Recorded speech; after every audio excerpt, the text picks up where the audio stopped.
Hello, my very dear audio friends around the world. It's me, Paul, back again in my studio, Warsaw, Poland. This is the place where we talk about music production, mixing, mastering, sound design, game audio, and more. Guys, we haven't started a vid from this place quite some time ago, right? And today I'm starting here because I'm gonna move around the studio, actually. Today is the first episode of my new mini-series. I'm gonna simply call it Let's Produce, and that's gonna be a full tutorial of producing a track. I'm gonna go through the whole process, through the creation of the basics, and then producing, arranging, mixing, mastering this track. And today we're gonna start with the topic, how actually to get creative and to start your project.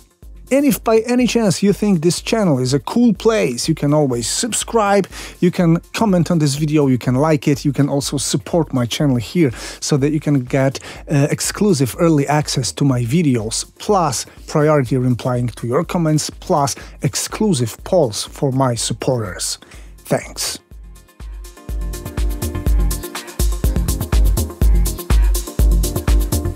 As you know, I'm not really a guy of 5 easy step and such things, because probably there are not too many easy steps in real music production. But you know what?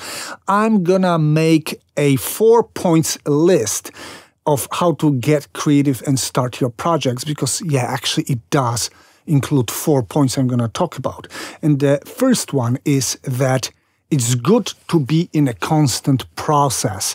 This is the easiest way I can say this. What I mean is that it's good when you practice your instrument, for example, every day. It's good when you try to create something small. It doesn't have to be large, big, game-changing project of your life. Sometimes it's enough to try simple things. Experiment with a synth, with a guitar. Experiment with mixing some kick and bass. Whatever you feel like, but get creative snippets every day. Be in a constant process of movement, of learning new things, trying new things every day. The second point, and this one is kind of important for me, I actually don't guarantee you that this is universal and it's gonna work for everybody, but for me it's important. Time of day when I'm creative. Because, well, in the morning when I have to reply to my clients, when my clients are calling me, or I've got some family stuff or whatever stuff, it's actually too distracting to really start a piece of music. So I prefer to start late in the evening, or let's say afternoon. This is the best time for me to start a project. Also, I like start things on weekends, usually on Sundays, because this is the easiest day for me when it comes to any live or business tasks, guys. Yeah, so time of day is the second thing. Now, I'm gonna move with you over there to the equipment in the studio.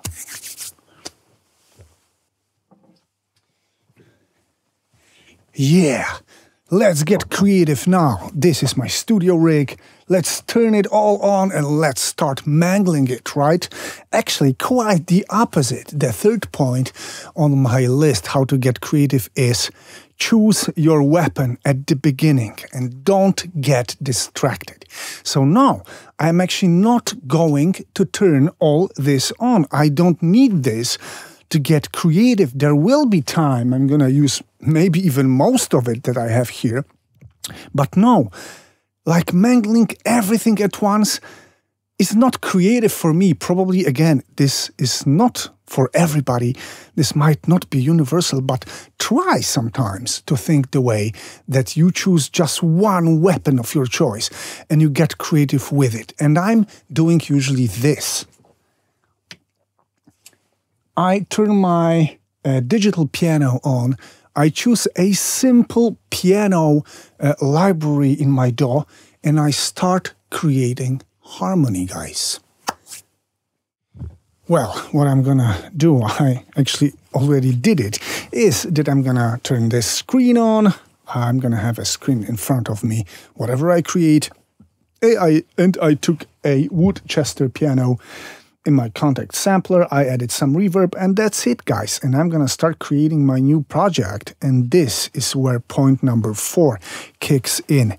Start with any element of your preference, your strongest point, I would say. Whether this is melody, whether this is harmony, whether this is a bass line or a rhythm, or some chords with a lush pad, whatever you feel, vocals even, whatever you feel could be your starting point, go for it. Your biggest advantage when playing an instrument, singing, composing, creating chords, whatever it is. And I'm gonna start with creating chord progression for my track. I'm actually always starting like this, creating some chord progression, maybe with elements of melody. Of course, I could use tools like Scalar 2 by Plugin Boutique, which I really recommend if you're not familiar with music theory, but the best old school way, and really I mean the best, also the most satisfying, is simply to know some music theory. So I chose my weapon, which is simply VST piano, and I chose my starting element, which is chord progression.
Guys, that's it. I have recorded it all to my DAW.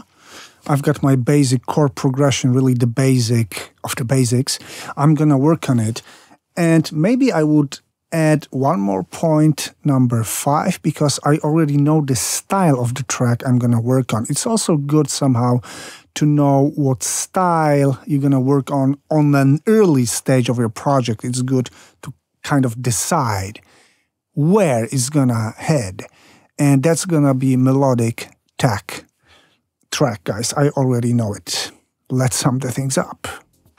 Though it's more than probable that there are no universal rules for human creativity and how to get creative start projects successfully, I believe it's really cool and it's somehow good to share your own ideas and experience, because probably somebody can apply them when creating themselves. This is what I believe, and that's why I started my tutorial of production the track, starting with the very basics of my creative process.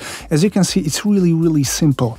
Nothing is actually involved, just the piano, just some chords, being focused, not answering the calls, spending time with the keyboard and myself in the studio. Next time we're gonna get to some, let's say, rhythm section, creating banging drums and bass, playing together with this chord progression. By then, take care, see you soon.